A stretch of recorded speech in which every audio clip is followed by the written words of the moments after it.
网店的差评。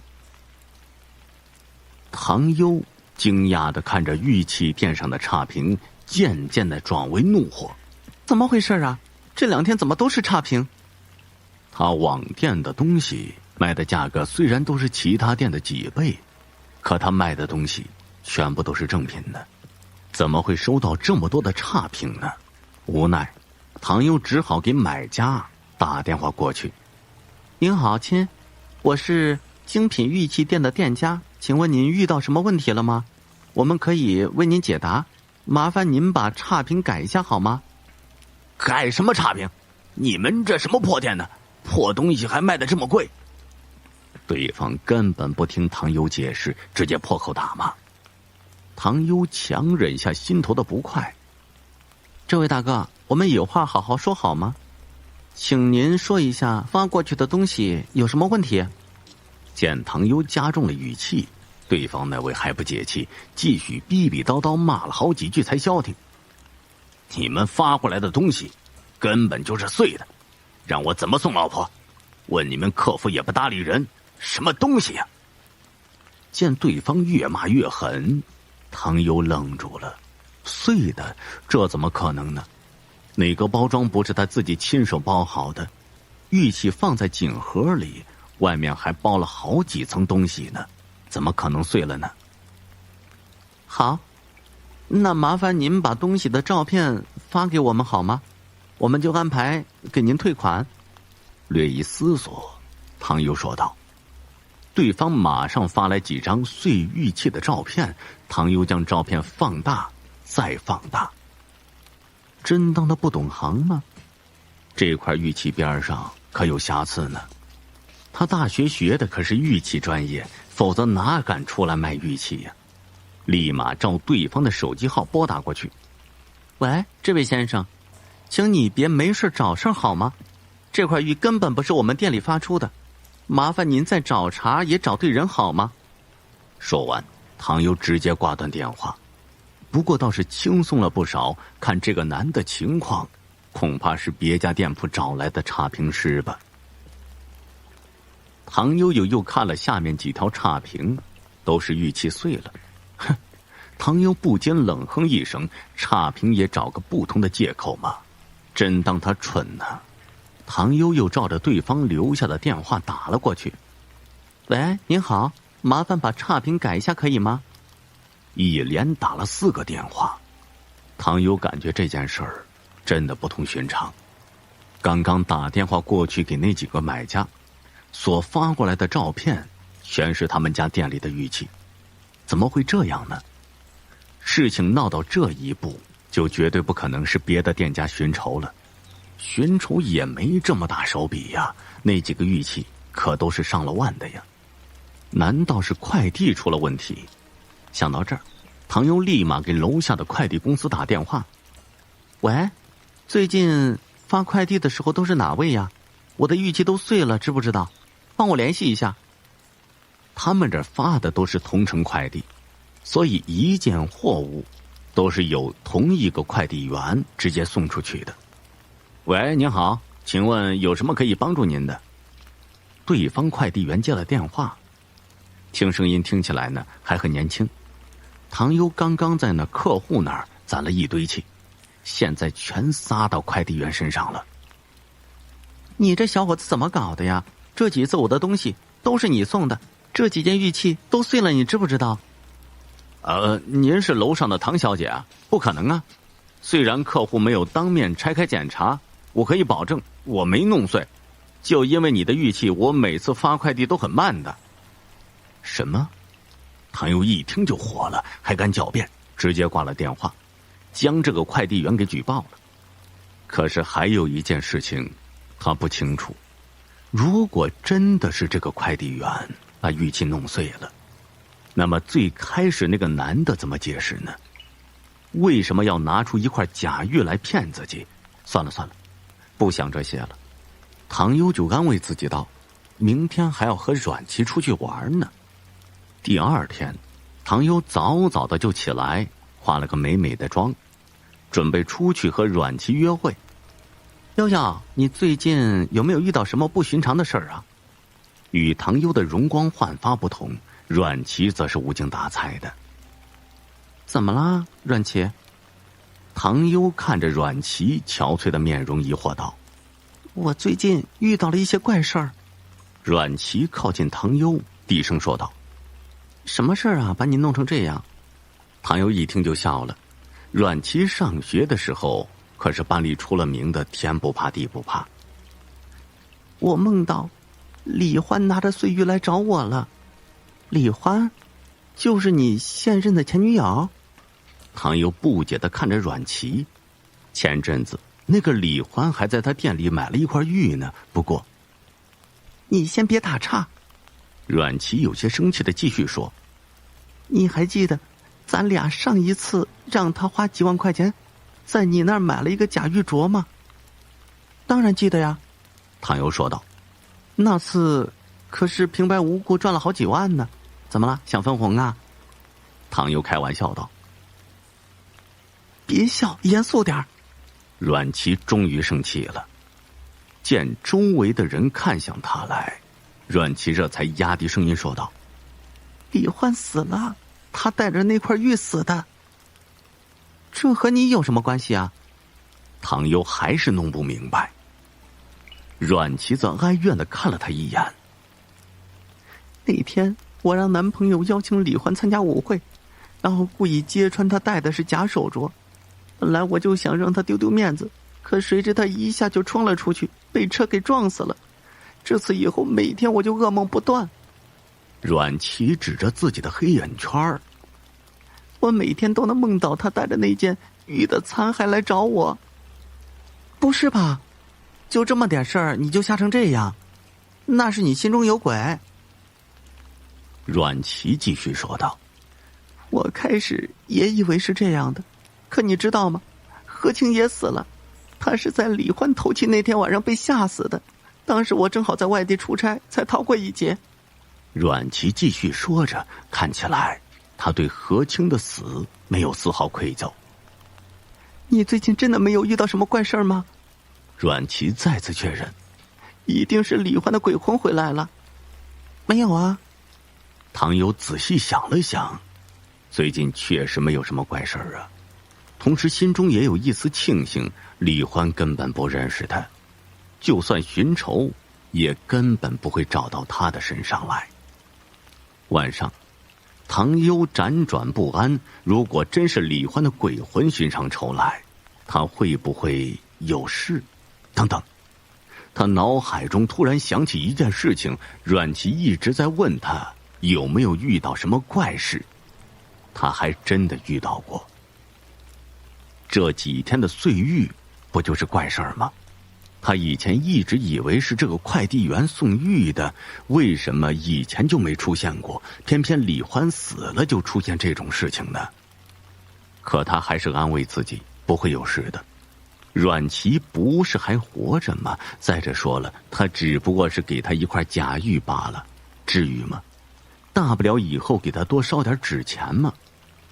可是他还是不放心，想打电话给阮琪。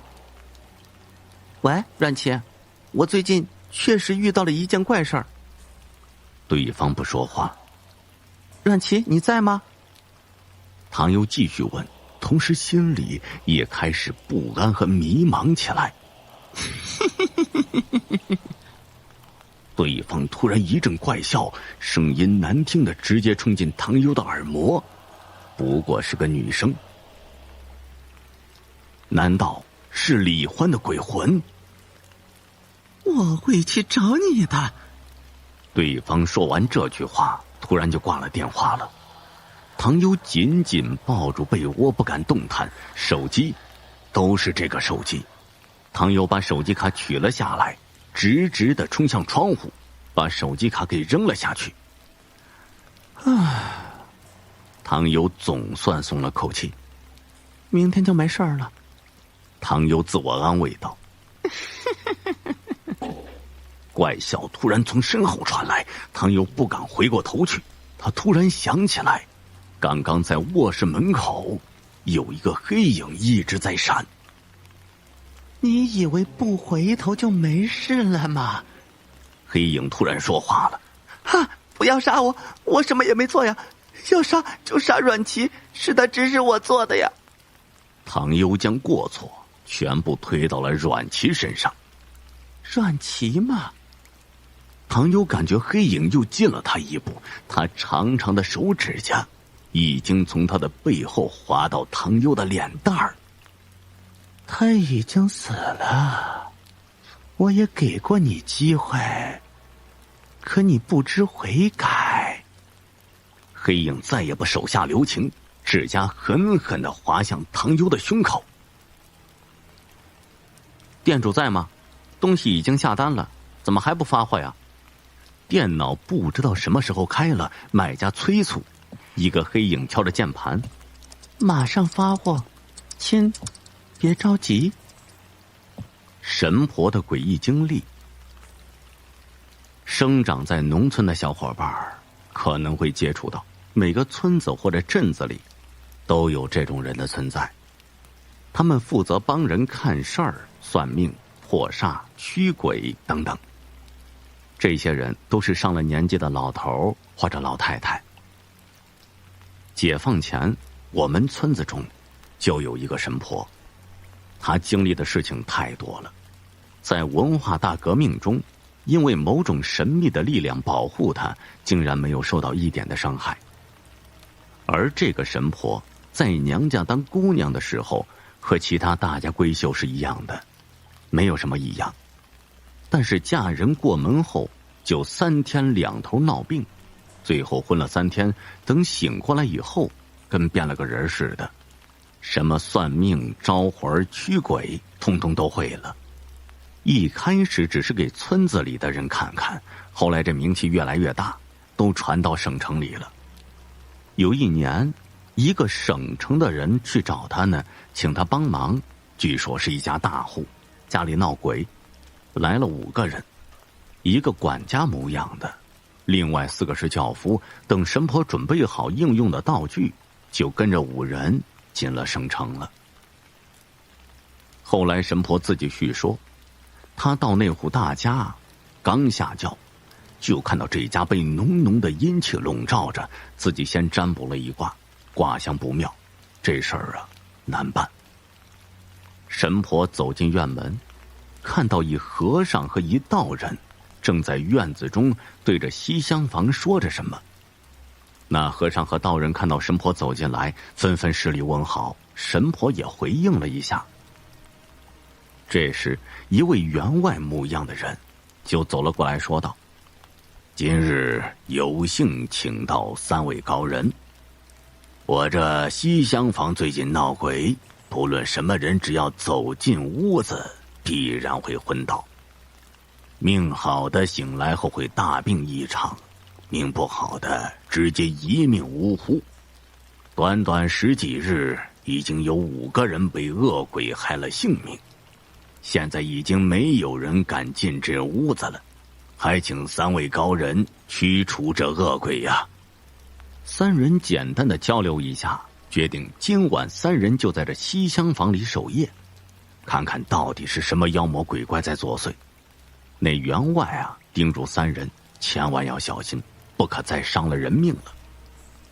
这入夜之后，伙计们纷纷都走了，西厢房里只有神婆3人。那道人给每人1张符咒，说是可以护身的。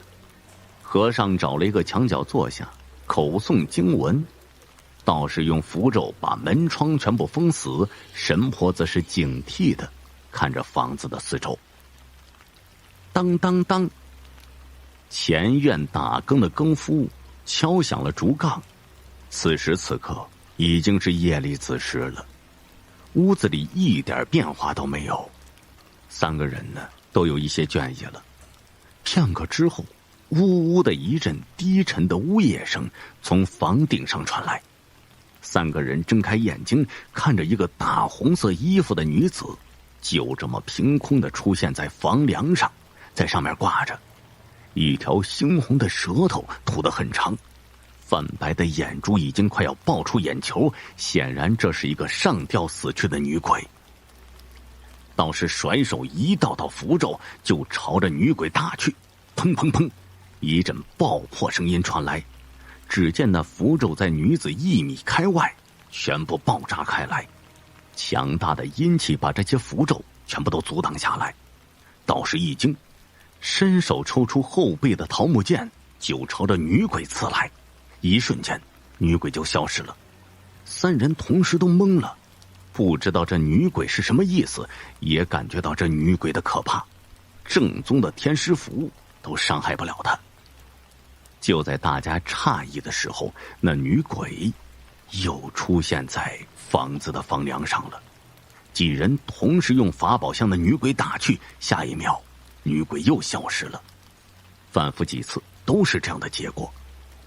大家开始注意到那女鬼并没有伤害他们的意思，几人就开始商量起来，看这女鬼到底是要做什么。待到鸡鸣，这女鬼就消失了。3人找到员外说明此事，询问着屋中是否有人上吊死去。员外一脸的戒备，神色也是显得异常的慌张，连声问道：各位高人，我看这屋子里的女鬼现在没有害人之意，就这么算了吧，您几位请回吧，管家送客。不由分说，3人就被管家和几个伙计请了出去。神婆3人都觉得这事情有蹊跷，但也不多问，只收了谢钱，打道回府了。等到解放以后，省城里传出一件事情，某员外把一良家女子糟蹋以后，良家女子不堪其辱，当晚在员外家就上吊自杀了。那员外为了不让事情暴露，听从了管家出的主意，就掩埋尸骨。后来那员外家闹鬼，曾经参与掩埋的伙计全部被厉鬼索命，员外一家人最后也是家破人亡。那大院呢，被部队当成了司令部。司令大人听说以后，就安排工兵把尸骨给挖了出来，寻一处风水宝地给安葬了。从此以后，那大院再没有出现过闹鬼的消息。这是村里神婆经历的事情，真假不好说，但是道理我们都要知道。人呢，真的不能做伤天害理的事情，人在做，天在看。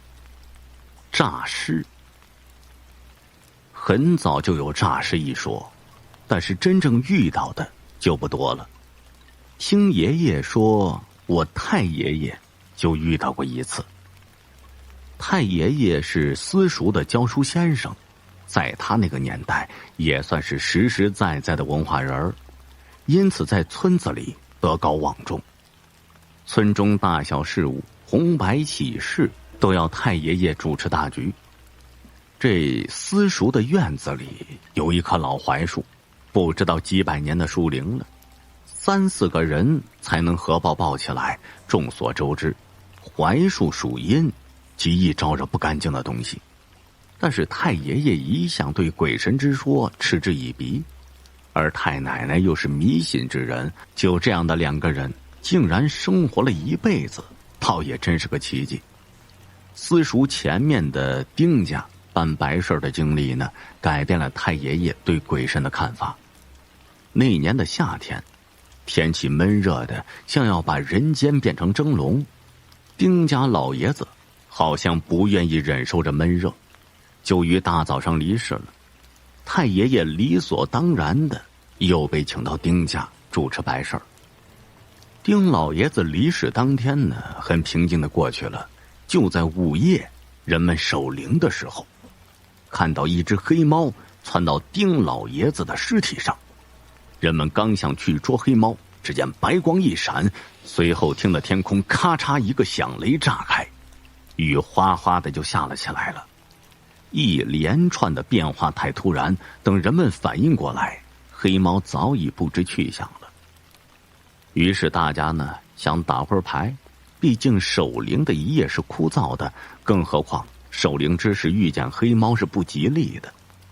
大家急于排解这种恐惧，可是刚刚做好，就看见丁老爷子一下就坐了起来。大家想是诈尸了，立马去找太爷爷。太爷爷一听是以为人是假死的，想都没想就上前摸了一下丁老爷子的手脉，却见丁老爷子猛地抓住太爷爷的手。太爷爷一看就慌了，感情遇上传说中的诈尸了，于是喊道：“让大家躲起来，减少伤亡。”太爷爷使出吃奶的劲儿，终于掰开丁老爷子的手，向外冲了出去。他记得太奶奶曾经说过，尸体只能走直线，转弯对他们来说是最大的忌讳。太爷爷灵光一闪，跑到了私塾的院子里，围着大槐树就转了起来。太爷爷和丁老爷子一人一尸，就这样在大雨中围着槐树打转。虽说很累，但是太爷爷丝毫不敢懈怠，如若歇歇呀，说不好这命就搭上了。就在太爷爷觉得自己筋疲力尽的时候，只听得一声，丁老爷子眼神变得涣散，倒在地上。太爷爷也终于累得昏倒了。大家七手八脚的把丁老爷子绑到门板上，抬回了灵堂。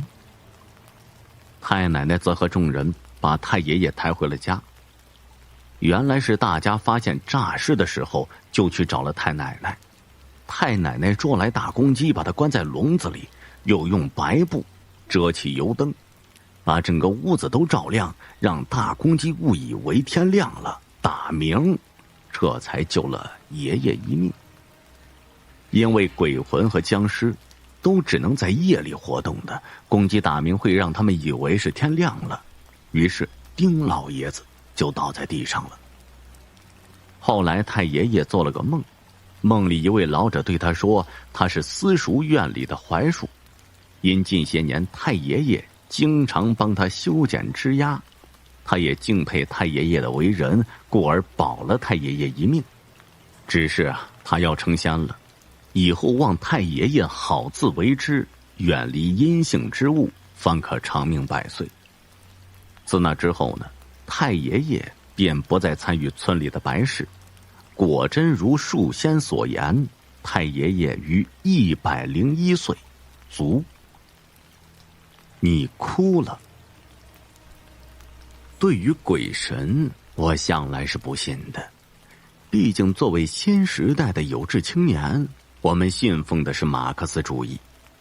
然而对于鬼神一直很好奇的我，却真真实实的碰到了一件怪事儿，让我不得不开始相信这个世界上说不定还真的有鬼，或者是鬼魂。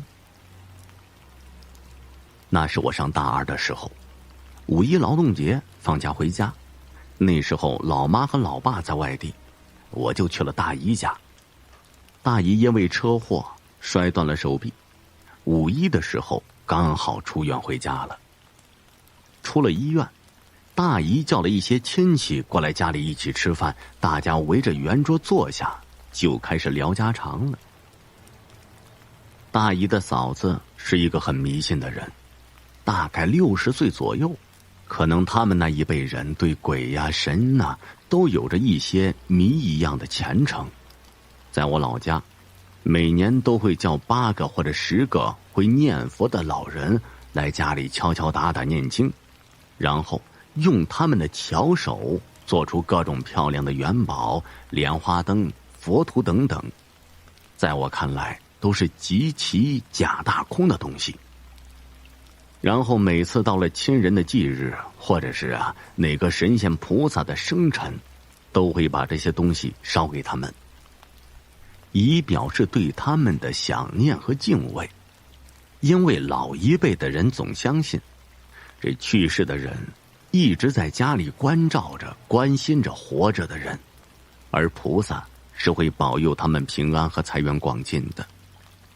那天大家正聊得欢，突然大姨就大哭起来，大家一时就搞不清楚什么状况，以为大姨因为手臂疼痛，都开始嘘寒问暖，但是大家问候似乎一点作用都没有。大姨根本就听不进我们讲话一样，一直哭，哭的样子还特别奇怪。只见他眼泪止不住的流，想说话又说不出来的样子。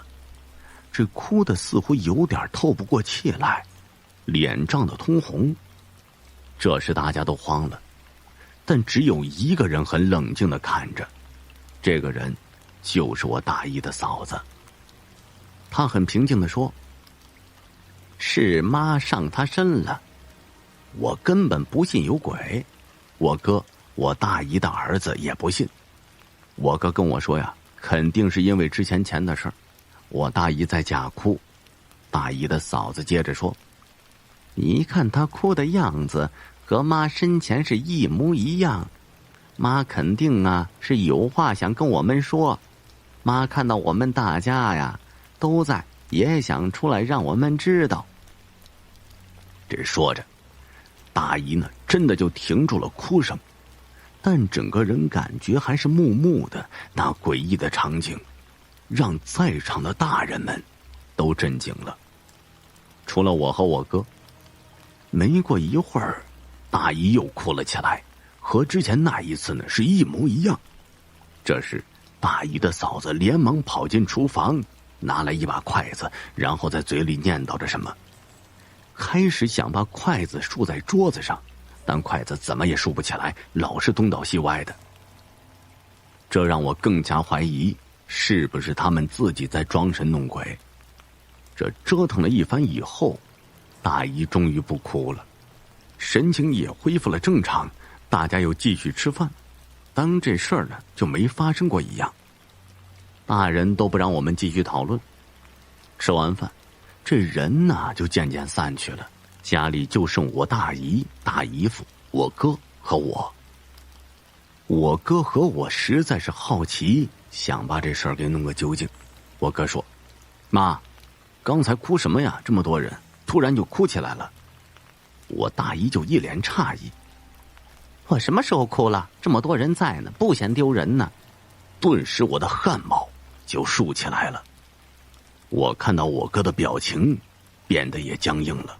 “你真的不知道你刚才哭了？”我哥睁大眼睛问。“你当我是傻子吗？自己哭没哭不知道。”这下呀，彻底让我和我哥就惊住了。这难道这个世界上真的有鬼？这有人说，人死去以后，他的电磁波还会留存在他死去的地方，一旦碰到身体虚弱的人，就很容易进入到活着人的身体内。但是为什么活着的人会和有死者一样的行为呢？也许这个世界上确实有很多事情是科学所无法解释的。经过这样的事情，我认为无论这个世界有鬼还是没有鬼，我们都应该抱着敬畏的心态去对待。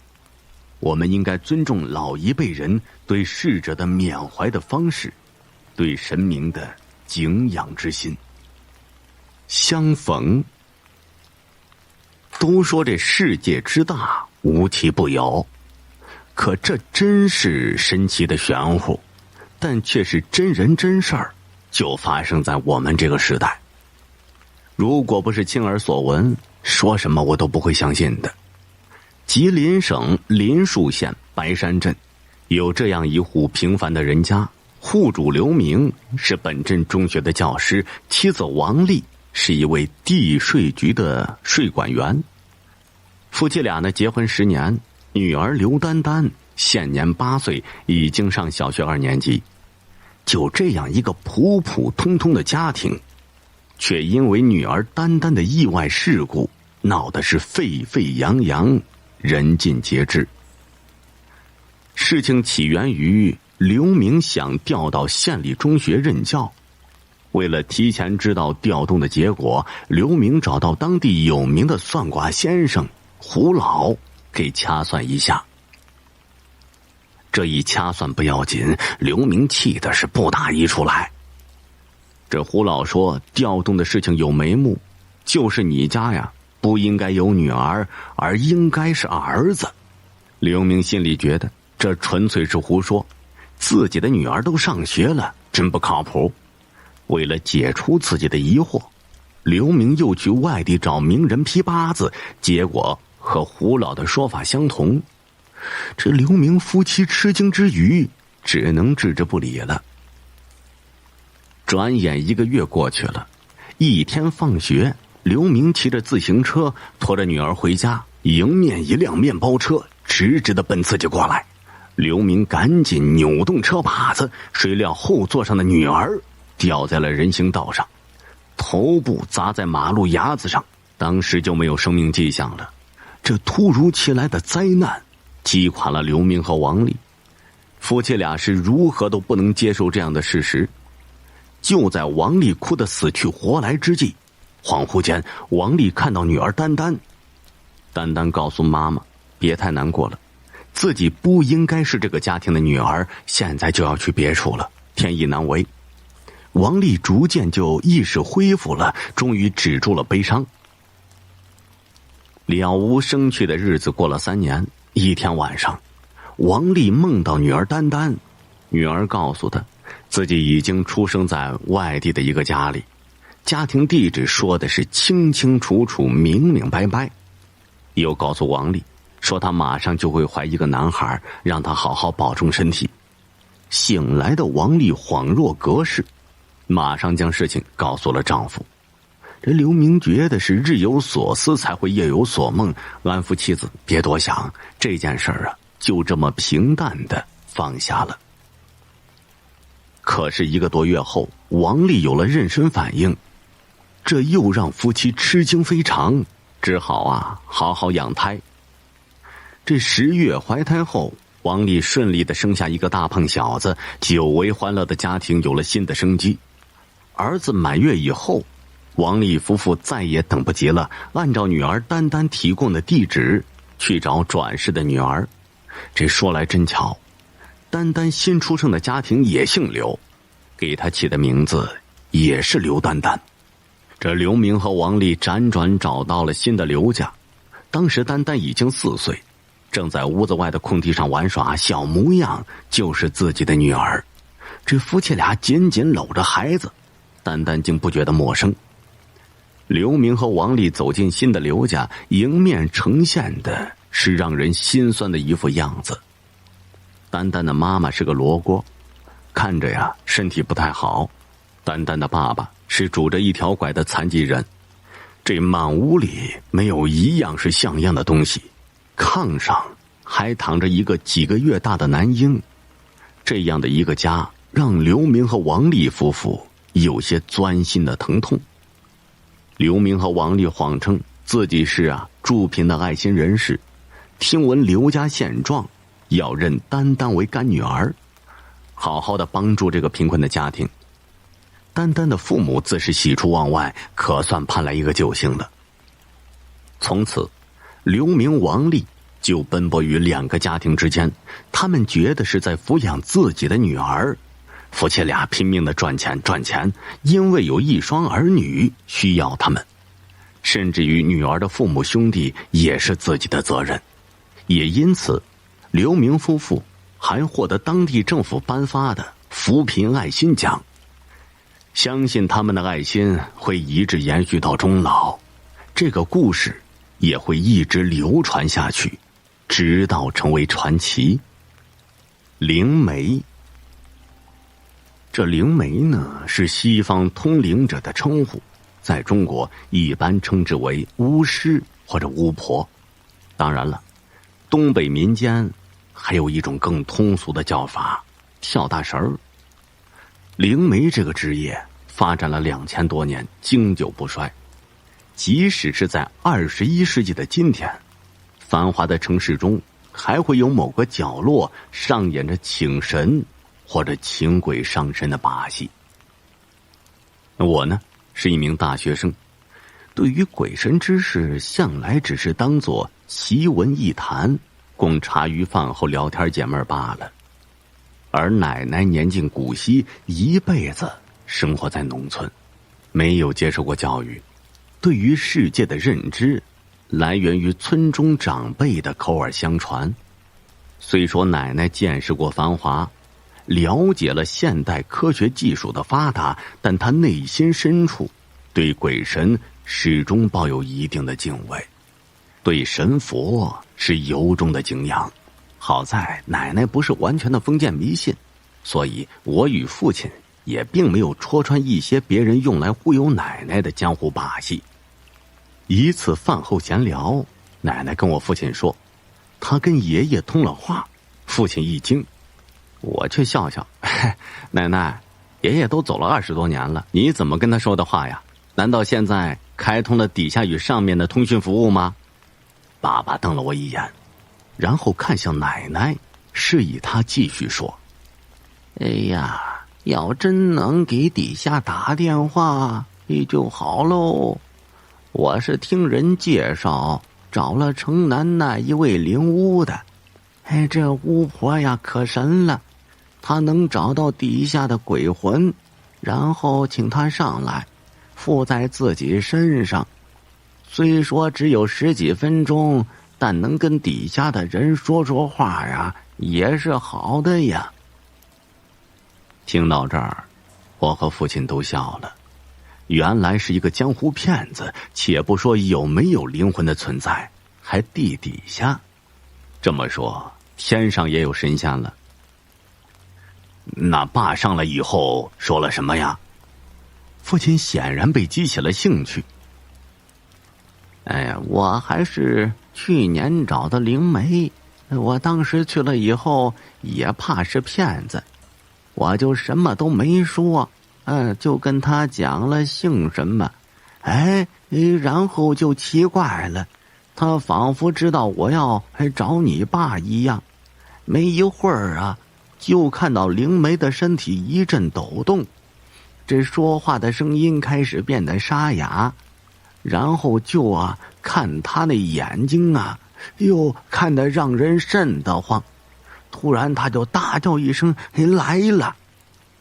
我就听见你爸说话了，他说呀，这老伴儿没想到还能再跟你说上话，再过几年这底下就要安排我投胎了。我就听到上面有人喊我，然后我就被拉上来了，没想到还能再见着你。我在一旁听得认真，可内心偷笑不止，心想这骗子呀，不知道换些说辞，这说法呀，只能唬唬老年人了。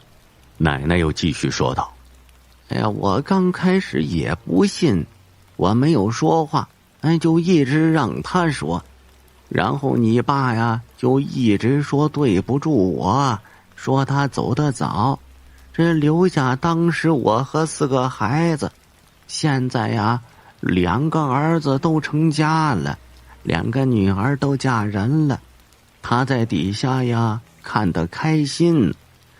他讲没办法生病要走拦不住，他最对不起的就是我，说我一个人不容易，把几个小家伙都拉扯大了，给他们家长了脸，添了风光。这我当时听他讲到这儿，才相信呢，原来这灵媒真的你爸可真的上来了一趟。我刚要开口，你爸叫我不要说话，说时间短，听他讲就好了。然后他就讲了儿子现在是多么能干，多么孝顺，讲他女婿是如何人好，讲他孙子读了大学，他在底下多么风光。我越听越震惊，这心想这骗子怎么知道我家这么多事儿啊？有些事儿貌似还能对上号。我看向我爸，他沉默不语，脸上没有任何表情。或许他也吃惊于现在骗子手段这么高超了吗？能牢牢把握住人的心理。这最后他跟我讲，他想见见儿子和孙子，可是他知道你俩不信，知道你们俩听到这个肯定以为是假的，不愿意来。我就答应他下次带你俩过去，不管你俩信不信，让你爸见见你俩的心愿就满足了。我哑然失笑，奶奶，这点他说的倒是真的，我还真就不信。这些把戏啊，就能出现在电视上了，现实生活中怎么可能有这些鬼神呢？反正我不去，我觉得他是假的。去看看吧，看看我们去了以后，那灵媒怎么说。父亲少见的对这些怪力乱神的事儿起了兴趣。奶奶听到父亲应允了，喜出望外，说要挑个好日子再去找灵媒。几天之后，奶奶带着我和父亲还有姑姑一家驱车来到灵媒这儿。从外面看是普普通通的一户农家，进入屋里，大堂摆着一张条案，没有靠墙，就放在中间。条案上有果盘，有香炉，还有一些做法事的用具。条案前面摆着一个火盆，这火盆旁边有几道黄纸，左右2堵墙上挂着面目狰狞的神像画像，估计是镇宅辟邪用的。从屋里走出一个老妪，步履蹒跚，脸上满是皱纹，但是看得出身体还算硬朗。来请底下的人儿。老妪先开口说话了，声音低沉，略带沙哑。老神仙，又得麻烦你了，请底下的人说说话。奶奶上前说道。只见老妪转回身，烧了3炷香插在条案的香炉里，然后朝火盆扔了几道黄符。待火盆烧起来以后，从怀里掏出几张黄符，口里念念有词，然后将黄符扔进火盆，说：姓什么？周。姓周，好，我这就下去找。我呢，则在一旁冷笑不止。只凭一个姓，在底下那么多人中找，他怎么就能保证找得到呢？装神弄鬼罢了，看我怎么找出破绽揭穿你。这约莫1/3炷香的功夫，在我等得不耐烦时，他突然大喝一声：来了！然后他身体一阵抖动，眼睛瞳孔放大。我观看他眼神越来越浑浊，几秒之后他停了下来，眼睛也随之恢复了清明。哎呀，都来了！哎呀，好啊，你们都来了。随之而起的是一个低沉但不再沙哑的声音。老妪的神情明显透着激动，跟之前死气沉沉的样子判若两人。哎呦，我孙子与我儿子都来了，哎呦，还有后面我的外孙，哎呦，还有女婿，哎，好啊，我走得早，从没见过我孙子与外孙，哎呀，今天总算见到了。老妪先看了看我，然后呢，又朝后面我的表弟看了一眼。这我就在一旁纳闷儿，他是怎么知道哪个是孙子，哪个是外孙的呢？碰巧猜测出来的吗？哎呀，我对不起你们呐！我走得早，这一走就是20多年，没有帮衬你们呐。你妈她一个人把你们兄弟姐妹都拉扯大，我心里难受啊。看到你们如今一个个成家立业，我在底下呀也心安了。我知道你们都孝顺，哎呀，每年清明冬至都要烧许多纸，我也经常听到你们妈的念叨，叫我在底下好好保佑你们，我都听着呢。我保佑我孙子考上大学，再过2年我也要保佑我外孙考上大学。我这是越听越诧异，觉得不可思议。这为什么这老妪可以猜得这么准？难道这也是巧合？哎呀，不怪你，真的不怪你。你生病要走没办法，你的几个女儿儿子不要担心，都好好的，你的孙子与外孙都要成人了，你在底下呀，好好保佑他们平安就行了。奶奶的声音呢，略带颤抖。这个嘴上说话的是我爷爷的老妪，越说越激动。在我们没有告知他任何信息的情况下，他能认出我们一行人之间的关系，能说出我家里的事情十之五六。这我原先打算揭穿这神棍的骗局，却在不知不觉间选择了沉默了，并内心倾向于相信这是真的。奶奶在一旁偷偷的抹眼泪，姑姑神色悲戚，似乎是想起了往事。父亲表情沉重，低头沉默不语。我识时务，没有打破这份沉默。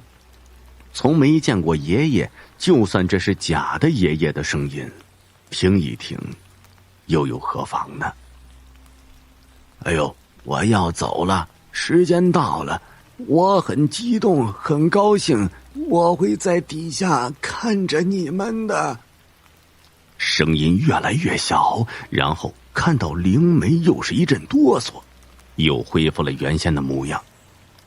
我看看他，很难想象，若不是真的有人上他的身，怎么能够短时间内换两种气质呢？好了，他刚刚说的也都该说了吧，我也要歇一歇了，你们回去吧。姑姑搀着奶奶，恋恋不舍地往外走。我是一脸疑惑，虽然不信，但又从内心希望这是真的。灵媒真的能沟通阴阳两界的灵魂吗？渐渐的我明白了，灵媒真假亦如何，这2000年来他们的存在既有他们的道理。不管是不是有灵媒，无论是不是有阴间，活着的人想念已去的人，所以灵媒搭起了阴阳两界的桥梁，给在世之人能有一个寄托的哀思，缅怀已故之人的窗口。神仙也好，神棍也罢，灵媒充斥在这个世界的各个角落，招引阴间的魂魄，治愈阳间的哀伤。愿信之人寄哀思，不信之人缅故人。山中的狐狸，山外的狼。我小的时候听村里老人说，这村子后面的山上有狐仙，一只雪白的狐狸，身边总是围着几只小狐狸，总是成群结队的在山涧里玩耍着。进山砍柴的人偶尔也会碰上，但是每次都是双方互不相扰，各走各的道。这解放以前，村子里有个年轻后生，打得一手好枪。农忙过后，总是看到他在附近山上游走，每次回来的时候，手里不是拎着野兔，就是拎着几只山鸡。据说这后生和山上的狐仙还有过一段缘分，这事儿村子里人都知道，也不是什么秘密。今天呢，就给大家来讲一讲。那是一年冬天，大雪下了3天3夜，整片天地是一片素白。在大雪停后，后生就进山打猎的念头就起来了。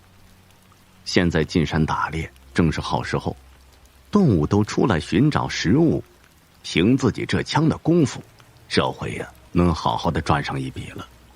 跟人家说完以后，就带上鸟枪食物和一条半大的猎狗进了山了。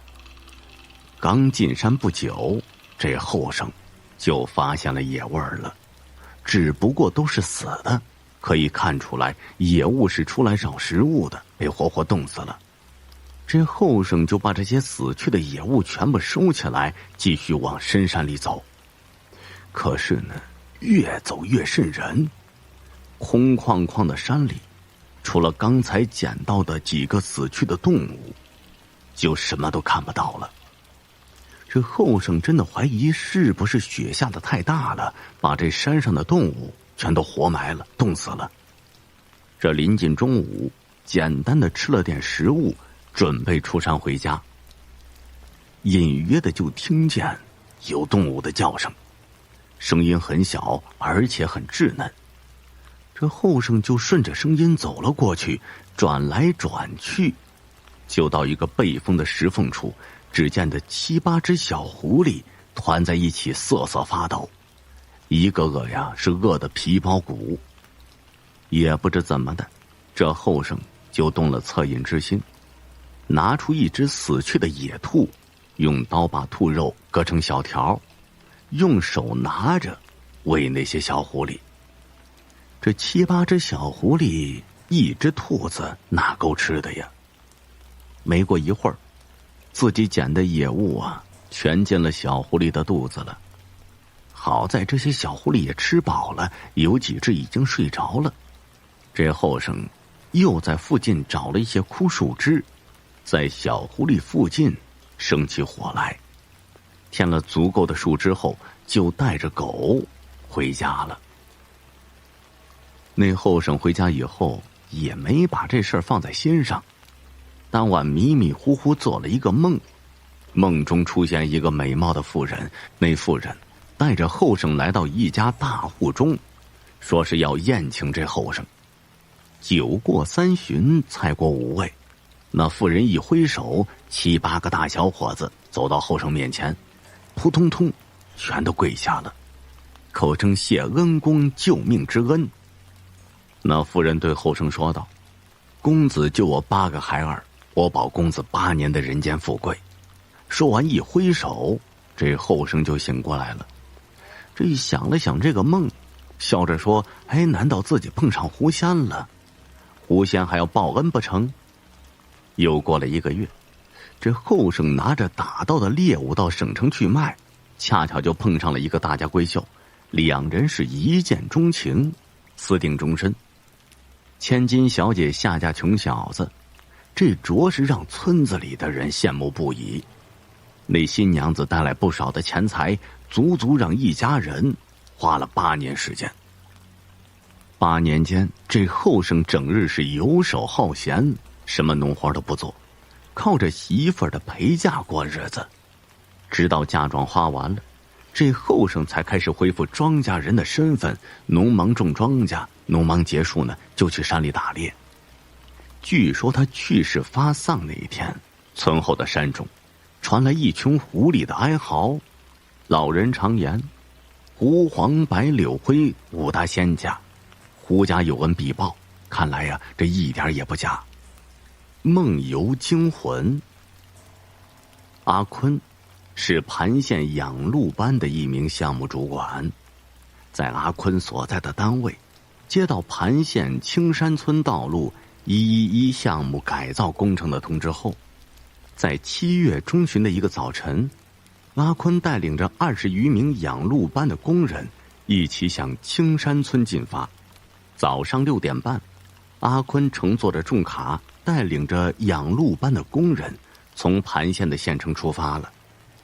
阿坤头戴安全帽，得意洋洋地倚靠在卡车的副驾驶的座位上，拿起水杯，微微地饮了一口绿茶，悠闲地对司机小赵说：我预感这次接到的项目肯定办得非常妥当，用不了1个星期就可以圆满完成了。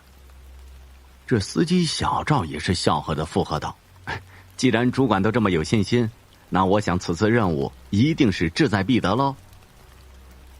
养鹿班的工人乘坐着重卡一路穿越了崎岖山路，最终到达了距离盘县约30公里外的青山村。这青山村的风景果真是名不虚传，村庄星罗棋布地建在青山绿水之间，该村背倚青云山，面前是一条小河，那涓涓河水清澈见底，宛如一条珍珠项链环绕在青云山路。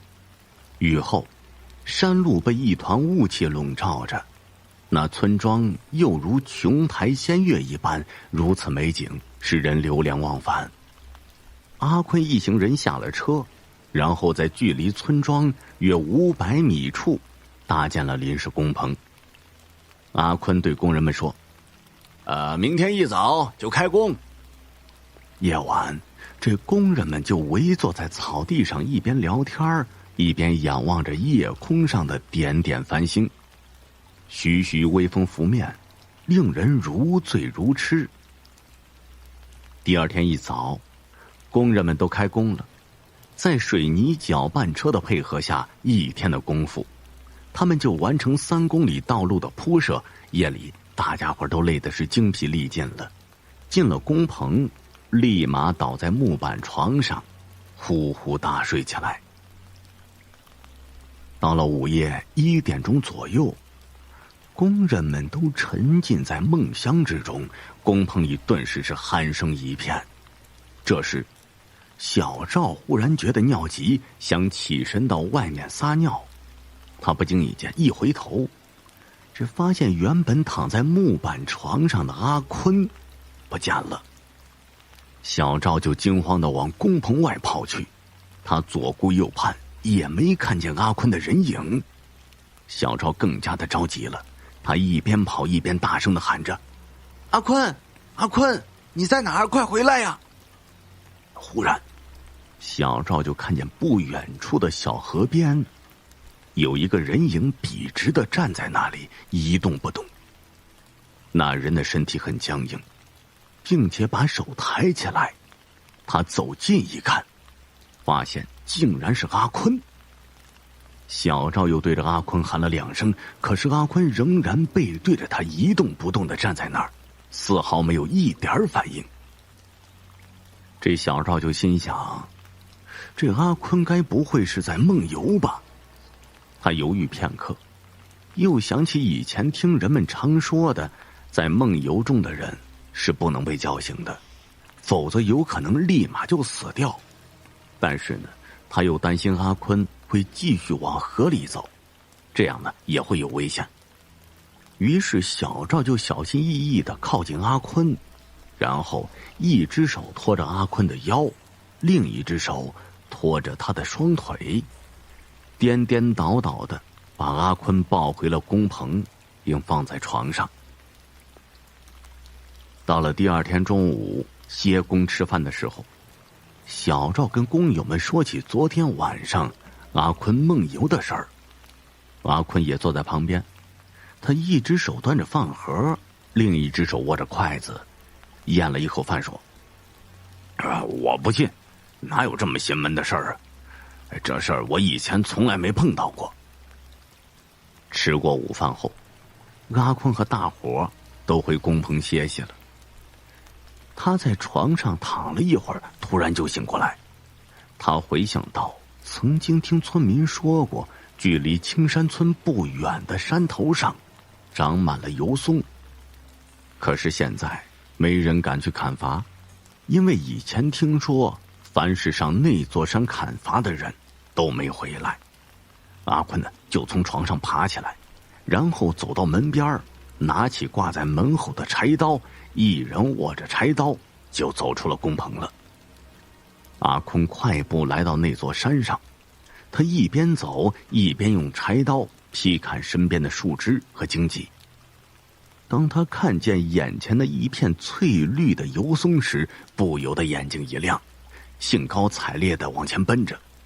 这时恰逢天气炎热，阿坤又感觉又困又乏，他把柴刀放在地上，然后靠在一棵油松上打起盹来。此时已经是午后3点，一缕缕阳光斜照在树林里，林子里十分安静，时不时传来一阵阵鸟鸣声。就在阿坤快要入睡时，忽然一股寒意袭来。此时的阿坤猛然惊醒，他发现四周的油松瞬间变成了一根根尖刺和蜘蛛网。阿坤左冲右突，想要逃出去，可是呢，无法靠近那些布满尖刺和蜘蛛网的包围圈。阿坤在那个包围圈里惊慌失措地挣扎了好长时间，可是呢，还是无法逃离它。不知道什么时候，眼前突然出现了一只头上长着4只尖角，用4条腿爬行的怪物。那怪物行走的时候，抬起一条前腿，前腿上拖着一个盘子。怪物走到阿坤的面前，把坛子递向阿坤的嘴边，并对阿坤说：“小伙子，在山上待了这么久了，肚子一定饿了吧？来，我给你带了一些好吃的，你尝尝。”阿坤低头一看，差点把胃里的东西都吐出来了。那盘子里装的全是蜘蛛、蜈蚣、蚯蚓和臭虫之类的。阿坤用手把盘子拨开，不料那怪物竟然使劲掰开他的嘴，并把盘子里的蜘蛛、蜈蚣之类的恶心的东西全部倒进他嘴里。这阿坤捂着喉咙不停地呕吐，可是那些虫子仍然在他的口腔和喉咙里爬来爬去，使他的口腔和喉咙感到又疼又痒。就在这时，四周忽然出现一大群4脚怪物，如洪水一般向阿坤涌来。阿坤在慌乱之中捡起地上的柴刀，一边大喊着，一边抡起柴刀，不停地挥舞。不一会儿，那一大群怪物和尖刺全都不见踪影了。阿坤定了定神，擦擦额头上豆大的汗珠，发现自己还坐在油松底下。松树林里仍然十分的安静，只有树上的蝉鸣和草丛里的蛐蛐的叫声。那把柴刀也依然放在身边，而此时已经是夜里12点了。刚刚发生的一幕令阿坤十分的害怕，也不知道究竟是梦还是现实。他慌慌张张拿起柴刀，一直往山下跑，一边跑着，嘴里还大口地喘着粗气。当看到不远处隐约出现的灯光时，阿坤松了一口气，稍稍放慢了脚步。阿坤回到工棚里，原本一筹莫展的工友们立即兴奋地站起来，并向他拥簇过去，都说呀，找了他一整天不见人影，非常着急，并询问他究竟发生了什么事儿。这时，脸色苍白的阿坤用微弱的力气说道：“我刚刚只是做了个梦。”说完，阿坤便瘫倒在地上。演员第1集。金燕在影视圈里只能算得上是一个末流的小演员，她并没有什么名气。在影视圈里混迹多年的她，虽然一直未能走红毯，但却从未气馁过。她一直默默地努力着，金燕坚信终有一天她会成功的。这好运气似乎最终会眷恋这些坚持不悔的人。这天，金燕的经纪人托尼找到她，向她传递一个好消息，有一个小导演现在手里有一部新剧要开拍，想请她做剧中的女主角。金燕非常惊喜，因为她好久没接到片子了，于是金燕便非常爽快地应承下来。在这个世界上，冥冥中存在着各种各样的机缘巧合，有很多事情原本不会发生的，但是无意中触发了当中的机关，便会牵引出一连串的连锁反应。金燕在托尼的安排下，很快就与导演和片中的男主见面了，并拿到了剧本。男主胡飞好像也是名不见经传的小演员，金燕从来没有在影视圈里见过他，但此刻他没有心思去想这些事情。他把剧本打开以后，快速地翻阅起来。原来这是一部恐怖悬疑题材的电影。故事大致讲述的是80年代初期，一个美丽的女大学生从师范学校毕业以后，来到一个偏僻的农村支教，在一个大雨瓢泼的夜晚，竟被杀害在她独居的学校宿舍中。而警察从她体内提取的液体里发现的染色体只有22对，而正常人的染色体是23对。金燕对这个剧本非常满意，于是很快合作方就签下合同，并按照合同上约定好的时间来到拍摄地进行摄制。举行完开拍仪式后，影片的摄制工作即将开始。为了更好地贴合剧本题材，摄制组特意把拍摄地选在一个偏僻的乡村里。由于太过偏僻，当地的住宿吃饭条件都非常差，但是金燕有幸分到了一个单人间，这样可以方便她安安心心的在里面研究剧本，也能够更好的揣摩剧中人物的内心世界。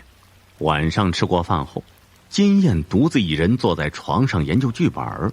她把自己长长的头发披散在脑后，然后斜靠在床上，一条腿从床边垂下，想象着女主被害时那幅画面。这时她突然感觉身上一阵冰凉，像是有风从她身体上划过，她浑身一个激灵，鸡皮疙瘩都起来了。金燕坐起身来，原来是窗户没关。他赶紧下床把窗户关紧，抬起眼看了一下时间，快到12点了。想到明天就要正式开拍，于是金燕赶紧上床睡觉。深夜，万籁俱静的，没有一点声息。但是此时金燕的房间内却突然在暗处赫然站立着一个孤独的黑影。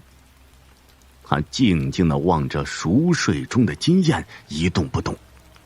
许久之后，那个黑色的影子才渐渐地消散在黑暗中。第二天，拍摄正式开始。按照剧本的安排，演员们各就各位，一切过程非常顺利。但是金燕始终觉得男主胡飞看他的眼神非常的奇怪，那是一种说不上来的异样的目光。片场休息之余，金燕的眼睛几次碰触到胡飞的目光后，他都慌忙地躲闪开来了。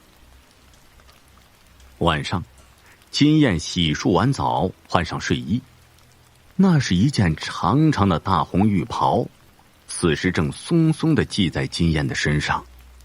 在昏黄的3瓦小灯泡的照射下，此刻的金燕看上去似乎有些诡异。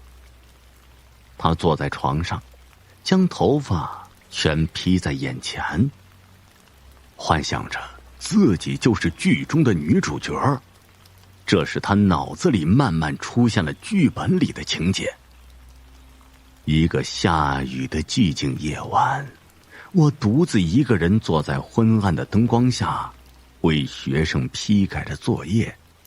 这时，我听见从窗户那里发出一些怪异的声响。于是我便起身走到窗边。这时我突然看见一个人，一个我认识的熟人。不知为何，此时就站在窗外。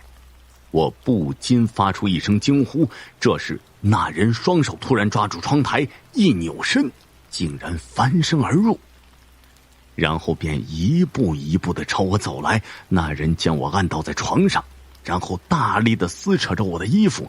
我奋力地挣扎反抗着，那人很是恼怒，遂用手死死地掐住我的脖子。